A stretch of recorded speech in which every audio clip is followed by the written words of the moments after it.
ರಾಶಿ ಮೀನರಾಶಿಗೆ ಬಂದ್ರೆ ಹೇಗಿದೆ ವರ್ಷಫಲ ಮೀನರಾಶಿಯವರಿಗೆ? ಮೀನರಾಶಿಯವರಿಗೆ ಇದು ತುಂಬಾ ಗುರುವಿನಿಂದ ಅಂತೂ ತುಂಬಾ ಪಾಸಿಟಿವ್ ರಿಸಲ್ಟ್ಸ್. ಯಾಕೆಂದ್ರೆ ಗುರುವಿನಿಂದ 5ನೇ ಮನೆಗೆ ಬರ್ತಾನೆ. 5ನೇ ಮನೆ ತುಂಬಾ ಒಳ್ಳೆಯದು. ಸಂತಾನಾಕಾಂಕ್ಷಿಗಳಿಗೆ ಸಂತಾನ ಆಗುತ್ತೆ, ಮಕ್ಕಳ ವಿದ್ಯಾಭ್ಯಾಸದಲ್ಲಿ ಪ್ರಗತಿಯನ್ನು ಸಾಧಿಸೋದಕ್ಕೆ ಅವಕಾಶ ಇರುತ್ತೆ. 5ನೇ ಮನೆಯಲ್ಲಿರುವಂತಹ ಶನಿ ನೋಡುವಂಥದ್ದು 11ನೇ ಗುರು ನೋಡುವಂಥದ್ದು 11ನೇ ಮನೆಯನ್ನ. ಸೊ ಹಾಗಾಗಿ ತುಂಬಾ ಪಾಸಿಟಿವ್ ರಿಸಲ್ಟ್ಸ್ನ ಗುರುವಿಂದ ತಗೋತಾನೆ. ಬಟ್ ಶನಿ ಅಲ್ಲೇ ಇರೋದ್ರಿಂದ ಎಲ್ಲ ವಿಚಾರಗಳಲ್ಲಿ ಸ್ವಲ್ಪ ಸ್ಲೋ ಪ್ರೋಸೆಸ್, ಏನೇ ಮಾಡಲಿ ಸ್ವಲ್ಪ ನಿಧಾನ ಆಗೋದಕ್ಕೆ ಅವಕಾಶ ಇರುತ್ತೆ. ನಿಮ್ಮಲ್ಲಿ ಪೇಷನ್ಸ್ ಇದ್ದು ಸತ್ಯ ಇದ್ದು ನೀವು ಸರಿಯಾದ ರೀತಿಯಲ್ಲಿ ಕೆಲಸ ಮಾಡ್ತಾ ಇದ್ದೀರಾ ಅಂತಂದ್ರೆ ಖಂಡಿತ ಇದು ಪಾಸಿಟಿವ್ ಆದಂತಹ ಇಯರ್ ಅಂತ ಹೇಳ್ಬೋದು.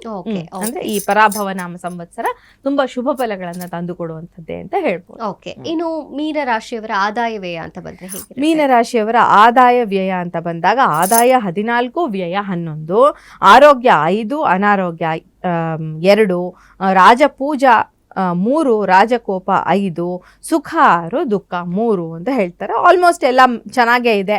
ಆದಾಯ ತುಂಬಾ ಚೆನ್ನಾಗಿದೆ. ಇವರಿಗೆ ಬಂದಿದ್ರಲ್ಲಿ ತುಂಬಾ ಭಾಗ ಖರ್ಚು ಮಾಡ್ಬಿಡ್ತಾರೆ, ಖರ್ಚು ಹೆಚ್ಚಾಗಿರುತ್ತೆ. ಅದೇ ರೀತಿ ಧನಾಗಮನ ಕೂಡ ಇರುತ್ತೆ ಅಂತ ಹೇಳ್ಬೋದು. ಓಕೆ, ಇನ್ನು ಪರಿಹಾರ ಏನು ಮಾಡಬೇಕು ಮೀನರಾಶಿಯವರು?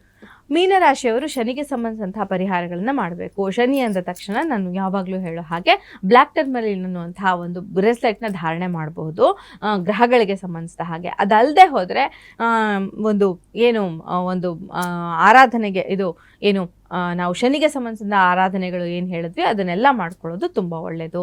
ಕುರುಡರಿಗೆ ಆಹಾರವನ್ನು ಕೊಡುವಂಥದ್ದು, ಈ ಥರದ ಕೆಲಸಗಳನ್ನು, ಸಣ್ಣ ಇರುವೆಗೆ ಆಹಾರವನ್ನು ತಿನ್ನಿಸೋದು.